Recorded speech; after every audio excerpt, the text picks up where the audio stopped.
스위스의 물가는 상상을 초월합니다. 아파트의 월세는 최소 400만 원부터 시작.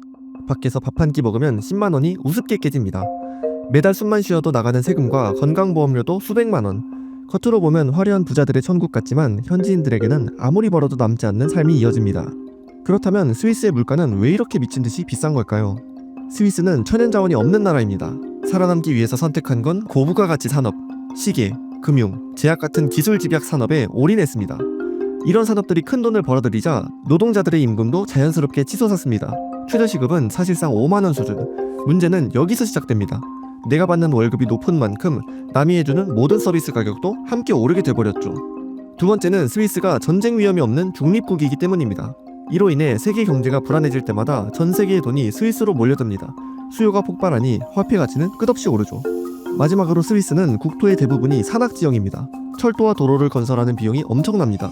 그 결과 비용이 모두 시민들에게 청구되죠.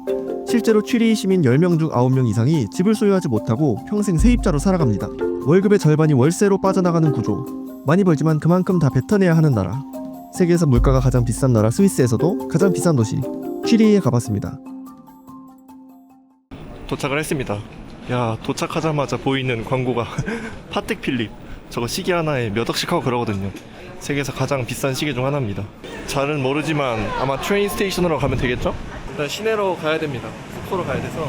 뭐야 이 꼬맹이들 다 비행기 타고 온 건가? 뭔가 고급스러운 것 같기도 한데 워낙 작아가지고 좀 부산해요. 소란스럽습니다.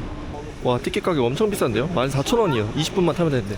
Excuse me madam, gate number 1. Okay, thank you so much. 이게 영어로 안 돼 있어서. 아니 영어인가? 내가 까막눈이라서 모르는 건가? 요건 거 같은데. 오, 2층이네. 신기하다. 문을 여시오.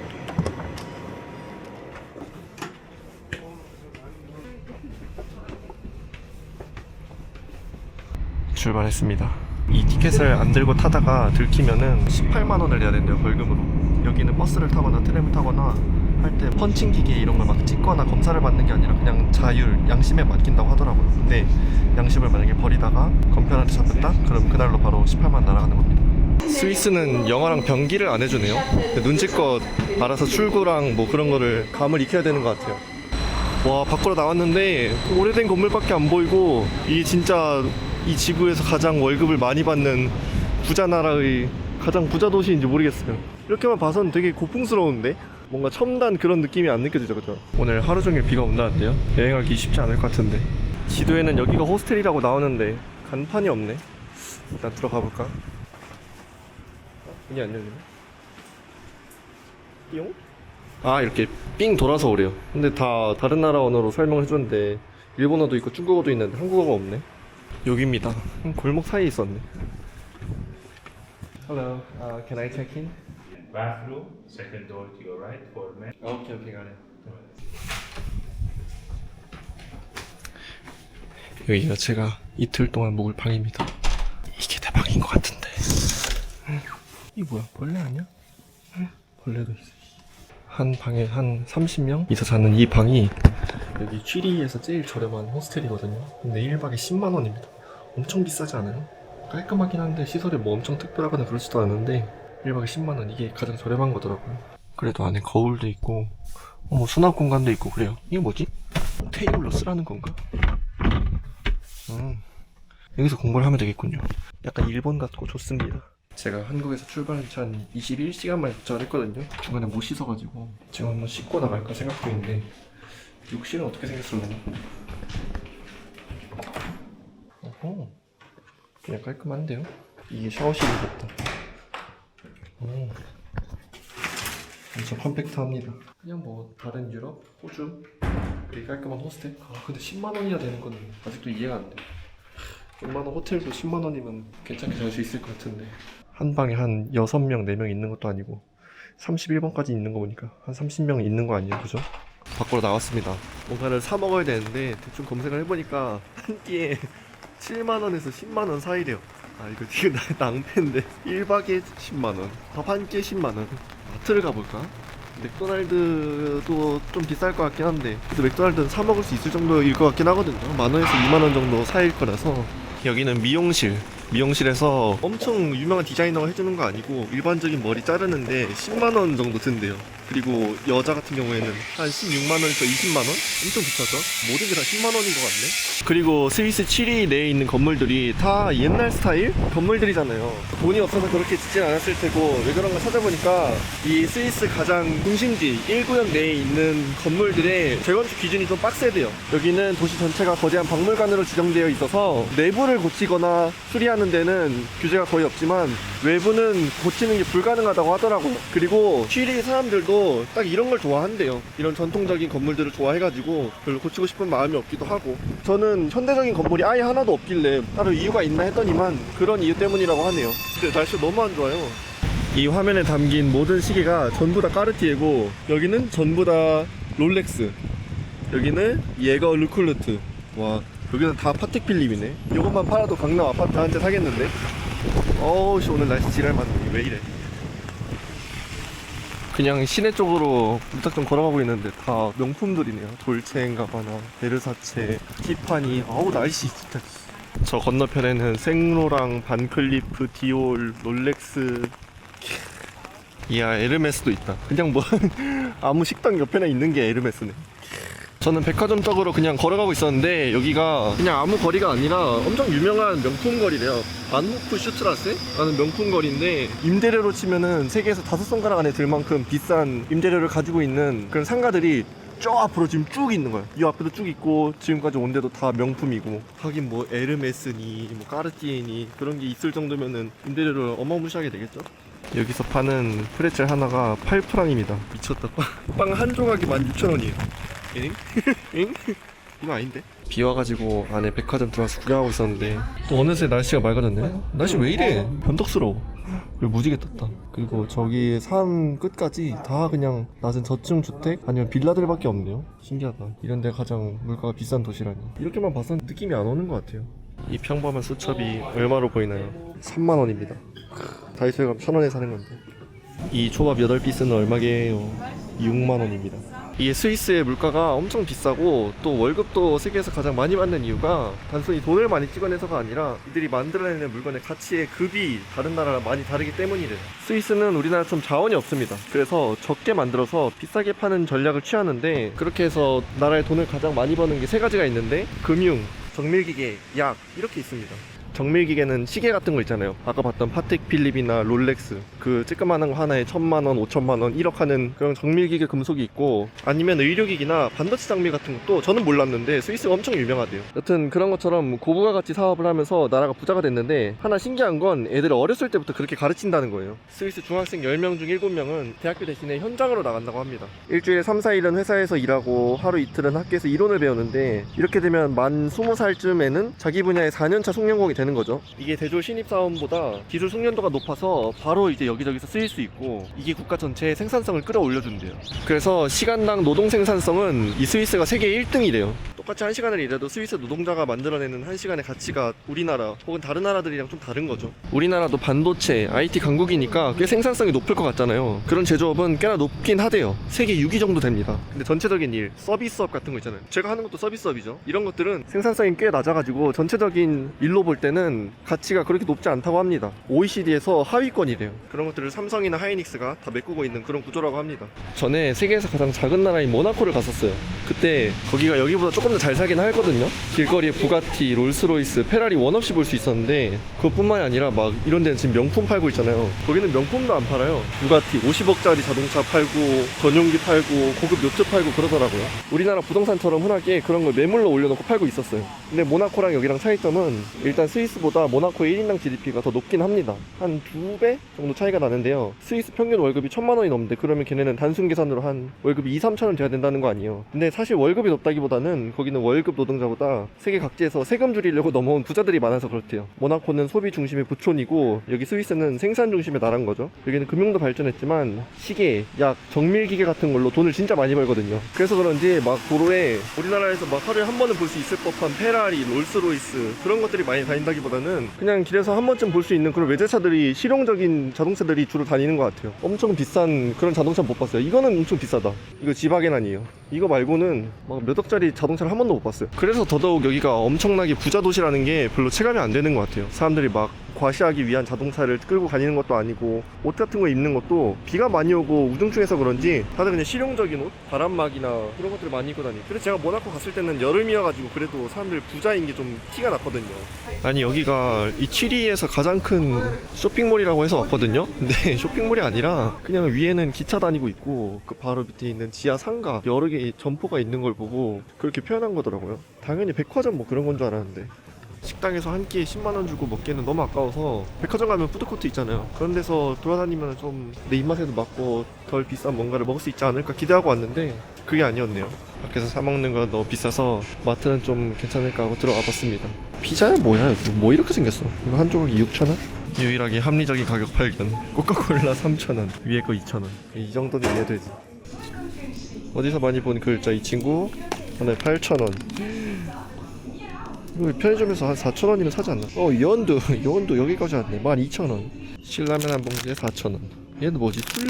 순라면 한 봉지에 4,000원. 여기가 물가가 엄청 비싸고 특히 외식 물가는 말도 안 되게 비싸긴 하지만 마트 물가는 우리나라랑 막 엄청나게 차이가 나질 않습니다. 한 1.5배 정도 더 비싸대요. 월급을 우리나라에 비해서 3배나 더 받는 것 치고는 마트 물가가 그렇게 차이가 나지 않는 이유가 크게 두 가지가 있대요. 단순하게 우리나라 마트 물가가 비싼 것도 있지만 스위스 마트 물가가 저렴한 것도 있습니다.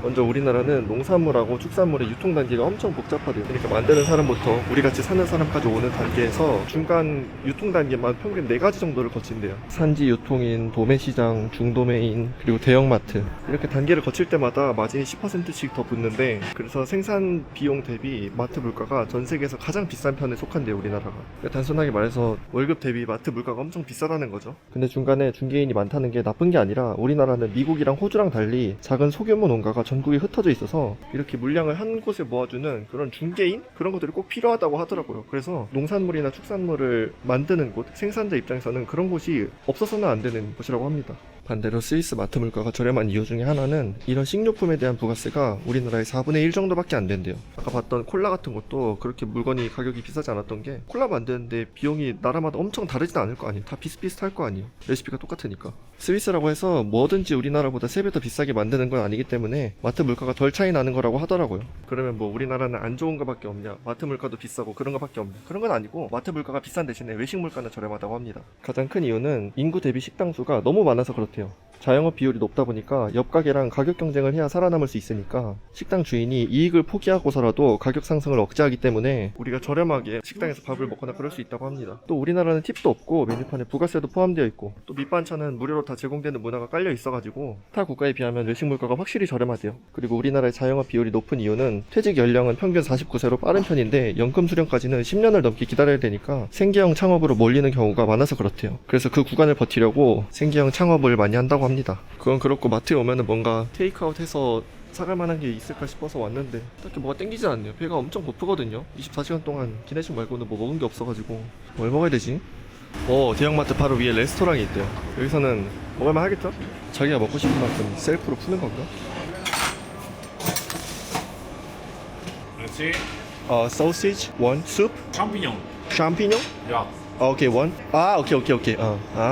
위에다 뿌려주는 거구나. 샴피뇨? 땡큐. 뭔지 모르겠네. 세파랏. Da. 오케이. 오케이. 땡큐. 이거 나눠서 담아야 된대요. 이거 무게로 측정해가지고 금액을 먹이는 거니까 이렇게 올려놔서 무게를 재는 건가 봐요. Is it good camera? Yes, it is good. Thank you. Thank you. Enjoyment. Thank you so much. Have a good evening. You too. 사람들이 기본적으로 친절하시네. 돈을 얼마 안 쓰려고 여기 식당에 온 거거든요. 여러분, 이 소세지 하나랑 이 상놈 도합 얼마인지 아십니까?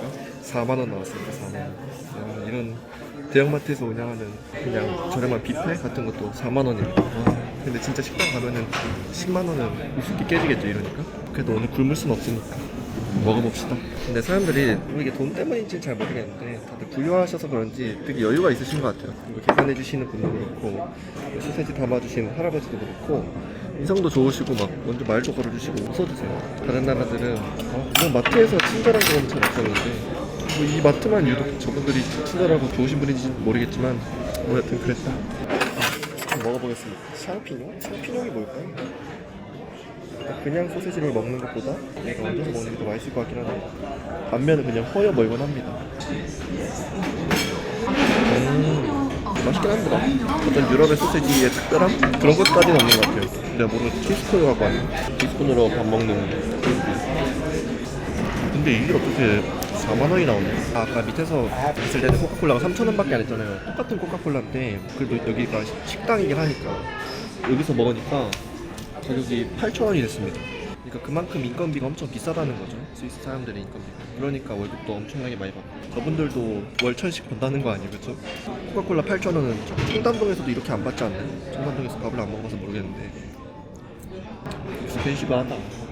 아까 스위스가 뭐 우리나라는 당연히 소득에 비해서 마트 물가가 비싸다고 했지만 스위스도 막 그렇게 비싼 편은 아니긴 하거든요. 근데 스위스 사람들은 스위스에서 마트 쇼핑을 잘 안 한다고 합니다. 잘 안 한다기보다는 해외 가서 쇼핑하는 사람들이 많대요. 예를 들어서 스위스에 바젤이라는 도시가 있는데 거기도 엄청 큰 도시예요. 거기가 국경에 있는 도시거든요. 차로 5분만 운전해서 가면은 프랑스를 갈 수 있습니다. 거기까지 가가지고 이제 장을 보고 돌아오는 건데 왜 그렇게까지 하냐면은 스위스 사람이 프랑스에서 장을 보면은 한 4%에서 19% 사이로 환급을 받는다고 합니다. 그러니까 해외에서 쇼핑을 했으니까 세금을 돌려받는다, 그런 같은 개념이에요. 그러니까 프랑스가 물건도 더 저렴할 뿐더러 돈도 돌려줘.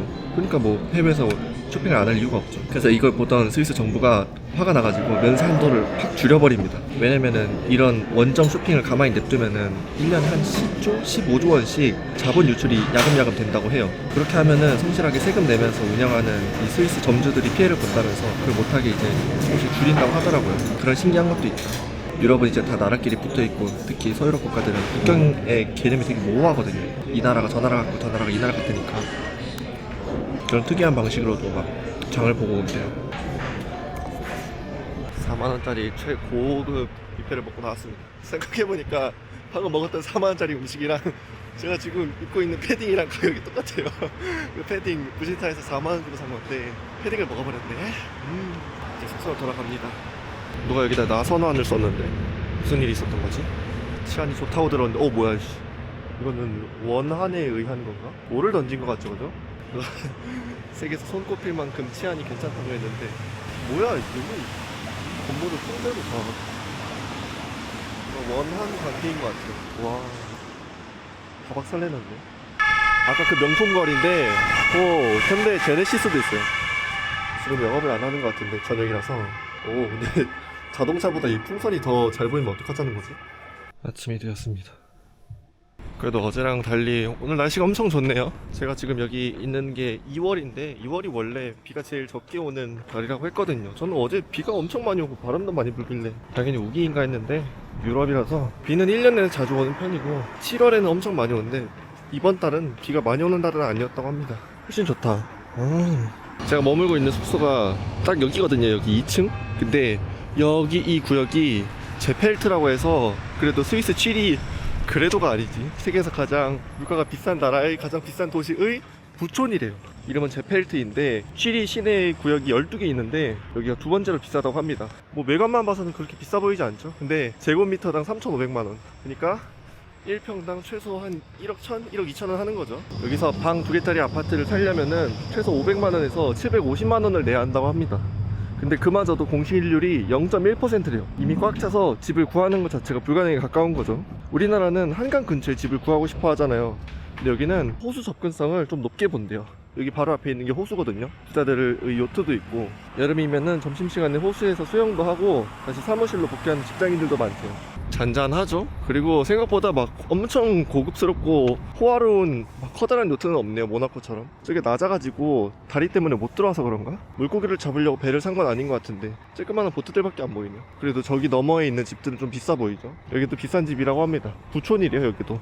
취리 내에서. 그리고 이 부촌에 사는 50%의 사람들은 외국인이라고 합니다. 뭐 구글이나 UBS 같이 글로벌 대기업들에 다니는 비교적 젊은 사람들이 여기 파견 나와서 이런 데서 많이 산대요. 월세를 500이나 750 정도 주고 살려면은 그 사람들은 월급이 한 1,500, 2,000 정도 되겠죠. 근데 아무리 그만큼 벌어도 월세로 500 내는 건 너무 아까울 것 같아요. 그러네, 바로 옆에 여기 UBS가 있네. UBS는 뭐 쉽게 말하면 은행인데 세계 부자들의 돈을 관리해주는 금고지기 역할이라고 생각하면 됩니다. 여기서 운용하는 자산이 7,600억이래요. 대한민국 1년 동안 쓸 수 있는 돈이 300조에서 500조 사이 아닌가요? 그러면은 와, 저기는 20년치, 30년치를 한 번에 굴리는 거죠.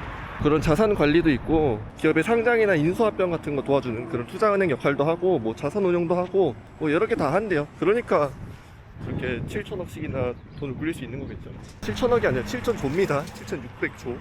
혹시 모나코 편 보신 분 있으실지 모르겠는데 모나코는 진짜 저런 바닷가에 엄청나게 커다란 우리가 영화에서 보던 막 수십 명씩 태울 수 있는 엄청 고급 요트? 대형 선박들이 엄청 많거든요. 근데 여기는 쬐끄만한 배밖에 없나 했는데 여기는 호수라서 모나코는 지중해 바다를 끼고 있었어가지고 커다란 요트가 들어오기가 용이한데 여기는 호수기 때문에 엄청 큰 크루즈 같은 게 들어올 수가 없대요. 그래서 이런 쬐끄만한 배밖에 없다고 합니다. 방금 찾아보니까 그런 이유가 있었고 또 여기뿐만 아니라 길거리에서도 사실 여기 부자들도 엄청 잘 사는 거예요. 모나코가 말도 안 되게 거기 있는 상위 1% 부자가 되려면 한 170억 정도가 있어야 되고 여기 스위스 같은 경우에는 110억 정도 있으면 된대요. 어쨌든 부자들도 엄청 많고 슈퍼카 끌고 다니는 게 별 일도 아닐 텐데 모나코에 비해서 슈퍼카의 비율이 훨씬 현저하게 적은 이유는 우리나라랑 비슷한 정서가 있기 때문이래요. 스위스에서는 남의 눈에 띄거나 잘난 척하는 것을 극도로 경계하는 사회적 분위기가 있는데 이걸 시기심 사회라고 부른대요. 그래서 이 사람들은 부유할수록 평범한 옷을 입고 검소한 차 같은 걸 타는 게 일종의 에티켓이 돼버렸다고 하네요. 여기서 화려한 슈퍼카 타면서 엔진 소리 막 부앙 내는 게 일종의 천박한 행동처럼 보인다. 생각해보니까 여기 와가지고 슈퍼카 타면서 부앙부앙 소리 내면서 다니는 자동차를 한 번도 못 본 것 같아요. 그리고 모나코 같은 경우에는 세금을 피하기 위해서 부자들이 일종의 조세 회피처로 활용하는 그런 것들이 많은데 그러다 보니 어떤 리조트형 도시에 가깝대요. 근데 여기 취리 같은 경우에는 아까 말한 UBS 같은 데서 일하는 세계 부자들의 돈을 관리하는 금융인이랑 자산가들이 모인 비즈니스 도시래요. 그래서 여기 부자들은 정장을 입고 트램을 타면서 자신의 부를 드러내기보다는 신뢰를 축적하는데 더 신경을 쓴다고 하네요. 이 정도 돈 많으면 슈퍼카 타고 다녀도 신뢰를 잃을 것 같진 않은데 뭐 그렇다고 합니다. 신기하죠? 여기가 세계에서 가장 월급이 높고 물가도 높은 도시 같다는 게 전혀 느껴지지 않게 월급 많이 받으면은 다들 비싼 옷 입고 자랑하고 막 뽐내고 싶어 할 만도 한데 전혀 그래 보이지 않다는 게 자동차도 그렇고 사람들이 입는 옷도 그렇고 그냥 평화로운 시골 마을을 여행하는 기분이에요. 근데 막 그렇게 과시하는 게 나쁘다고 생각하지도 않거든요. 그 모나코 여행했을 때 진짜 엄청 멋있어요. 카지노가 랜드마크인데 카지노 앞에 가면은 롤스로이스, 페라리, 부가티 그런 슈퍼카, 하이퍼카들도 엄청 많고 엄청 젊은 애들 있잖아요. 10대 후반에서 20대 초반 되는 애들이 정장 입고 카지노 들어가는 그 모습이 엄청 멋있었어요. 그러니까 이런 검소한 부도 너무 멋있지만 그런 진짜 딱 봐도 아우라가 느껴지는 그런 부도 직접 보니까 되게 멋있더라고요. 뭐가 훨씬 낫다, 뭘 어떻게 해야 된다 뭐 그런 건 아니고 그냥 다른 멋이 있는 것 같아요, 둘 다.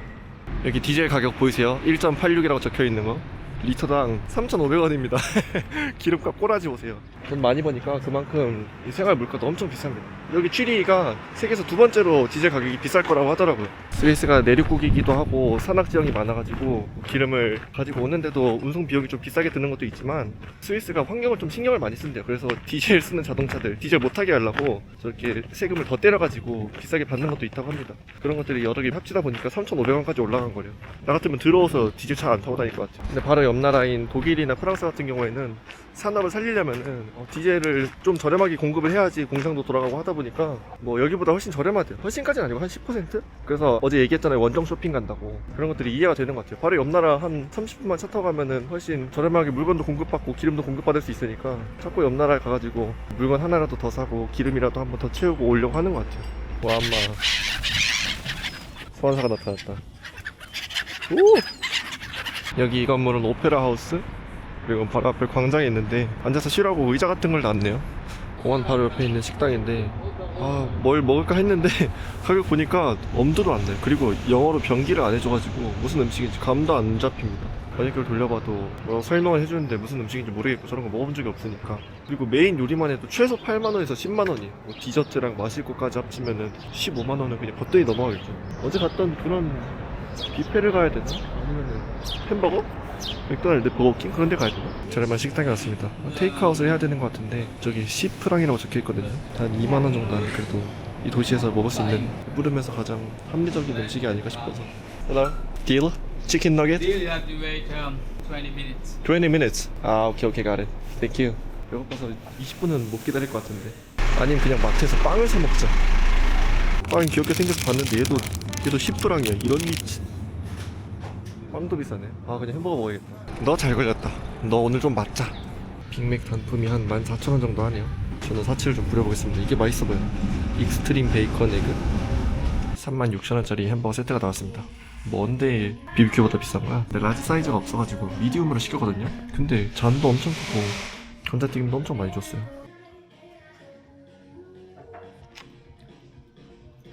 햄버거 맛있긴 해요. 맛있는데 약간 맥모닝 이 건강하지 않은 맛? 자극적인 맛? 그런 맛이에요. 근데 맥모닝이랑 크게 다른 거 없는 것 같아요. 계란 맛이 강해서 둘 다 계란을 좋아해요. 감자튀김도 맛있고. 이제 맨날 여행하면서 뭐 먹을 거 없으면 햄버거만 먹어가지고 그 나라의 좀 대표적인 음식 하나 정도 먹어보고 싶거든요. 근데 식당이 다 너무 비싸니까 뭘 먹어야 될지 모르겠어요. 조금 유명한 거라고 하는 건 어제 먹은 소세지 같은 거? 근데 소세지도 엄청 막 다르다고 느껴지지 않거든요. 우리나라에서 파는 소세지도 맛있는데. 밥을 다 먹고 취리 공과대학에 왔습니다.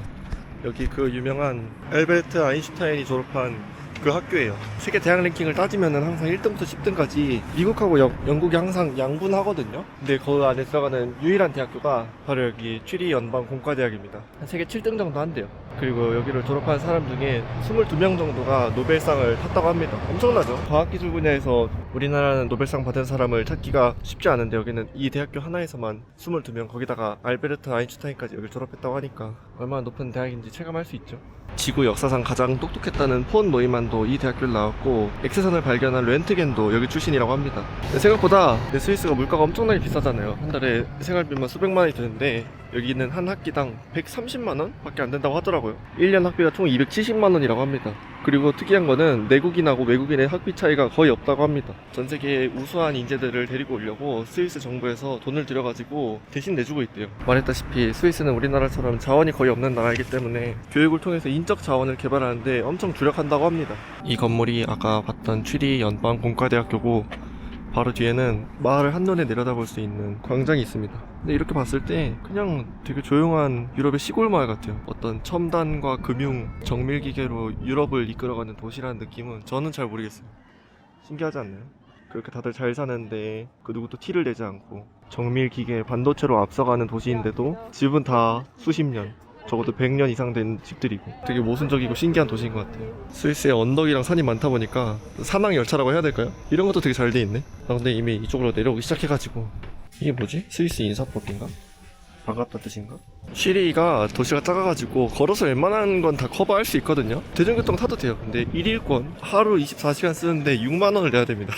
너무 부담스럽기도 해서 그냥 걸어서 서쪽까지 왔는데 여기는 그래도 비교적 고층 빌딩이 많네요. 그냥 뭔가 분위기상 볼 때는 백화점? 그런 건 아닌 것 같고 사람들이 일하는 중심 업무지구 그런 게 아닐까 싶습니다. 저기 스타벅스 있네요. 아까 스타벅스 들어가 보기만 했거든요. 핫초코 가격이 얼마인지. 이야, 제일 작은 사이즈가 17,000원이에요 좀 큰 사이즈는 19,000원, 2만원? 그 정도 하고 엄청 비싸죠.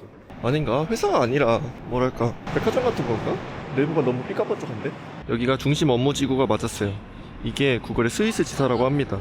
한 5,000명 정도가 일하고 여기가 미국을 제외하면은 세계에서 가장 큰 구글 엔지니어링 센터인데 우리가 쓰는 구글 검색, 유튜브, 지도, 지메일 같은 거를 여기서 개발한대요. 취리 연방 공과대학을 갔었잖아요. 거기서 졸업한 친구들이 저를로 많이 간다고 하더라고요. 어쩌면 이곳의 신의 직장일지도. 그렇게 유능한 인재들이 가면은 여기서 가장 좋은, 그러니까 이공계생이 갈 수 있는 가장 좋은 직장인 것 같아요. 검색을 해보니까 신입 소프트웨어 엔지니어 같은 경우에는 초봉으로 15만 프랑에서 17만 프랑 사이를 받는데요. 그러니까 연봉이랑 막 이것저것 주식 받는 거 연끌 다 합치면은 그 정도 된다고 합니다. 신입인데 3억을 넘게 받네요. 저기가 아까 지나온 중심 업무지구고 바로 옆에 또 이런 주택들이 있거든요. 겉으로 보기에는 삐까뻔쩍하진 않지만 저런데 바로 옆에 있는 거 보면 여기도 엄청 비싸겠죠. 서울에 사는 사람들 중에 한 48%가 자기의 집이 있대요. 서울 아파트는 말도 안 되게 비싸지만 주택이나 빌라는 그렇지가 않아서 생각보다 자가 보유율이 높더라고요. 근데 여기 취리는 서울의 반의 반도 안 됩니다. 세계 최고로 잘 사는 나라 중 하나인데 대다수가 집을 사지 않고 세입자래요. 취리에 사는 사람들 중에 단 9%만 자기 집을 가지고 있다고 합니다. 당연히 스위스가 가난해서 그런 게 아니라 집을 소유하는 것보다 빌려 쓰는 게 이득이 되도록 국가가 시스템을 설계했기 때문이래요. 9%면 세계 대도시 중에서 최저 순위에 해당하는데 그러면 이 집들은 다 누구 거냐? 부자들 거냐? 뭐 또 그렇지도 않대요. 대체로 연기금, 보험사 등의 대형 기관들이 소유하고 운영한다고 합니다. 이 기관들은 집값을 올려서 시세 차익을 챙기려는 생각보다는 매달 꼬박꼬박 들어오는 월세를 선호한대요. 그게 회사의 안정적인 수익원이 되니까요. 그리고 국가에서는 이상한 제도를 하나 만들었어요. 옛날에 귀속 임대료라는 제도인데 예를 들어서 제가 스위스 사람이고 저기 제 집이 있다고 가정을 해봤을 때 저게 내 집이니까 월세를 낼 필요가 없잖아요. 근데 정부는 그러면 저한테 뭔가 하나를 강요합니다. 너 월세를 안 내? 그러면 세금 더 내. 이런 식으로 월세를 안 내는 것만큼 세금을 더 내라고 강요를 했었어요. 강제였어요. 우리 상식으로는 잘 이해가 안 되잖아요. 근데 집을 가지고 있을 정도면 부자니까 너 부자니까 돈 더 내. 약간 이런 거예요. 스위스가 워낙 복지로 강한 국가잖아요. 잘 알려진 국가이기도 하고. 그래서 정부 생각에는 당연히 부자인 너네가 월세 안 내는 만큼 돈 더 내라 이렇게 시켰었대요.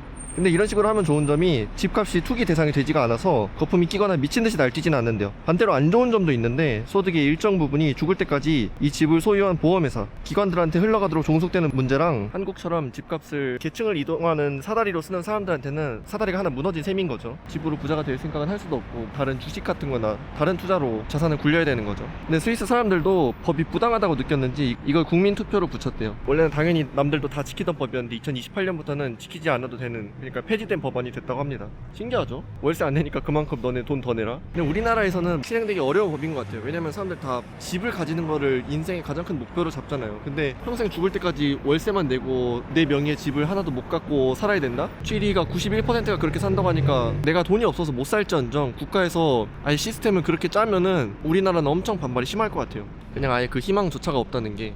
제가 봤을 때 이 집들이 외관상 비싸 보이는 거는 거의 없는 것 같아요. 애초에 새로 지은 건물 자체가 없어서 그런 건지 벽이 깔끔하다라는 생각은 드는데 막 고급스러운 주택이다 그런 느낌은 안 들거든요. 근데 우리나라 같은 경우에는 잘 사는 사람들이 입지는 여기도 좋은 입지에 살 것 같은데 좋은 아파트 브랜드 그런 것들이 중요하잖아요. 아파트가 명함이 될 때도 있으니까. 근데 여기는 타고 다니는 자동차도 그렇고 뭐 집도 그렇고 과시하려는 그런 게 거의 없는 것 같아요. 되게 신기해요. 엄청 부자 동네라는 게 내가 알고 왔는데도 자꾸 헷갈려요. 되게 평화로운 시골 유럽 마을 같습니다. 여긴 식당인가? 식당도 아기자기하네. 와, 얘는 나온 지 30년은 더 된 자동차 같이 생겼는데 관리를 얼마나 잘한 거야? 삐까번쩍한데요? 야, 이 자동차도 30년은 된 것 같은데 이렇게까지 검수할 필요가 있나? 왜 이렇게 검수한 거야 이 사람들? 취리 시내는 교통이 좋아서 그런지 대부분 아까 얘기했다시피 월세 500만원에서 700만원 사이에 부자들이 많이 산다고 합니다. 부자들이라기보다는 직장이 있는 사람들, 좋은 직장을 가진 사람들 이 많이 살아요. 근데 외곽으로 가면은 또 그렇지 않은 사람들도 많이 산다고 해서 외곽으로 가는 버스 티켓 샀습니다. 그냥 중간에 환승 한번 하거든요. 한 30분 가는데 이 트램 타고 가는 것 같은데 10,000원이에요. 4.7프랑을 냈습니다. 교통비도 엄청 비싸죠. 사실 서울 같았으면은 한 1,500원? 있으면 한 1,800원에서 해결이 됐을 텐데 교통비는 한 5-6배 비싸네요. 도착을 했습니다. 이 구역에 사는 사람들의 한 40% 정도가 외국인일 거라고 했거든요. 제일 많은 게 튀르키예 사람일 거고 그 다음에 스리랑카나 인도에서 온 서남아시아 사람들 아니면 아프리카 동쪽에서 온 에리트리아나 소말리아에서 온 난민일 거라고 했는데 제가 보기에는 아까 거기 취리 시내에서 봤던 사람들이랑 비슷하게 생긴 것 같은데 저는 잘 모르겠어요. 피부색이 훨씬 다른 외국인이 많은지는 잘 모르겠습니다. 근데 여기를 제가 트램을 타고 한 30분 정도 왔는데 집 상태도 뭐 비슷해 보여요. 오히려 좀 더 좋아 보이는데 여기가? 더 깔끔하고 저것도 비교적 최근에 지은 것 같고 근데 대마초를 많이 하나? 대마초 냄새가 확 나네요. 시내에 1구, 2구, 3구 그런 데는 어제 설명했다시피 취리 사람들이 오래된 자산이다 보니까 외관을 다 뜯어내고 현대적인 건축물을 짓는 걸 별로 안 좋아했다고 했잖아요. 근데 여기는 외곽이라서 그런지 비교적 새 빌딩들도 있고 오히려 여기가 더 좋아 보여요 제 눈에는. 여기가 시내보다 한 20-30%는 저렴하다 했거든요. 방 2개에 거실 하나 기준이면은 한 400만원 내외 정도라고 합니다. 그래도 여전히 엄청 비싸죠. 저소득 노동자들만 있는 건 아니고 가족들, 4인 가족, 5인 가족 이 시내에서 살려면 엄청 부담될 거 아니에요. 근데 여기는 비교적 넓은 집들도 많고 왜냐면 새로 지었다 보니까 반값도 저렴하다 보니까 가족 규모로 크게 사는 사람들이나 아니면 아까 말한 것처럼 도시 노동자들 뭐 호텔 청소나 식당 주방 보조, 마트 계산원 아니면은 건설 현장 노동자들이 이런 데서 많이 산다고 합니다. 집 컨디션으로만 보면은 제가 보기에는 여기가 훨씬 더 좋아 보여요. 더 비싼 집 같아 보입니다. 그런데 여기도 이스탄불 슈퍼마켓이라고 적혀있는 거 보면은 튀르키예 사람들이 확실히 많이 살긴 하는 것 같아요. 제가 여행을 하면은 항상 도서관 같은 데 가는 걸 좋아하거든요. 얼마나 염치가 없는지 3살 애들이 앉아있어야 될 이런 공간까지 제가 다 뺏어서 차지하고 있습니다. 근데 도서관이라면서 애기들 장난감? 그런 것들이 엄청 많네요. 보드게임도 엄청 많고 바로 옆에 식당이 있어서 가격표를 봤는데 그러니까 메뉴 세트 하나에 60프랑스케요. 밥 한 끼 12만원은 돈이 많아도 저거는 별로 사 먹고 싶지가 않을 것 같아요. 그래서 아마 시내 쪽으로 돌아가서 밥을 먹을 것 같습니다. 스위스 취리 여행에 대해서 짧게 총평을 해보자면은 첫 번째로는 노잼 도시다. 인터라켄이나 루체른이라 뭐 마테오른 그런데 자연경관 보러 가는 거는 재미있고 뜻깊을 수 있겠지만 이런 취리 같은 도시 진짜 생 도시는 진짜 볼 게 없다. 내가 다른 사람들한테 스위스 취리히를 관광 도시로 추천할 만하지는 못할 것 같아요. 두 번째로 느낀 점은 유럽의 모나코랑 여기랑 그렇게 거리상으로 멀지 않아요. 근데 분위기가 엄청 다르다. 모나코에 있는 부자들은 과하게 드러내려고 하지 않더라도 과하게 드러내는 경우도 많은 것 같아요. 요트도 막 이따시만큼 크고 롤스로이스에 부가티에 엄청 좋은 자동차 타고 다니는 부자들도 많지만 은은하게라도 자기들이 입는 거나 그런 식으로 자신의 부를 조금씩 드러냈다고 생각하거든요. 근데 이 스위스에서는 전혀 그런 걸 보기가 힘들었다. 사실 이들이 뭐 주거비로도 돈 많이 내고 보험료로도 돈 많이 내겠지만 뭐 자동차 조금 더 좋은 거 사는 거 이들한테 전혀 부담이 될 것 같지 않거든요. 근데도 되게 오래된 자동차 타고 다니고 여기 굴러다니는 자동차만 해도 그냥 평범한 독 3사도 잘 안 보이는 것 같아요. 이 사람들한테 독 3사는 우리한테 뭐 현대차 중형차 정도 되겠죠. 소나타 정도 될 텐데 문화가 얼마나 다르면은 저렇게까지 사람들한테 과시를 하지 않으려고 할까. 뭐 그런 차이점 보는 게 너무 재밌었습니다. 같은 부자들이라도 이런 문화에 따라서 보여주려고 하는 게 정말 다르다. 그런 차이점을 봤습니다. 스위스 취리히 여행은 여기까지 하고 내일은 유럽 안에 있는 나라인데 잘 모르는 나라 리히텐슈타인이라는 데를 가보겠습니다. 오늘 여기서 끝입니다. 끝.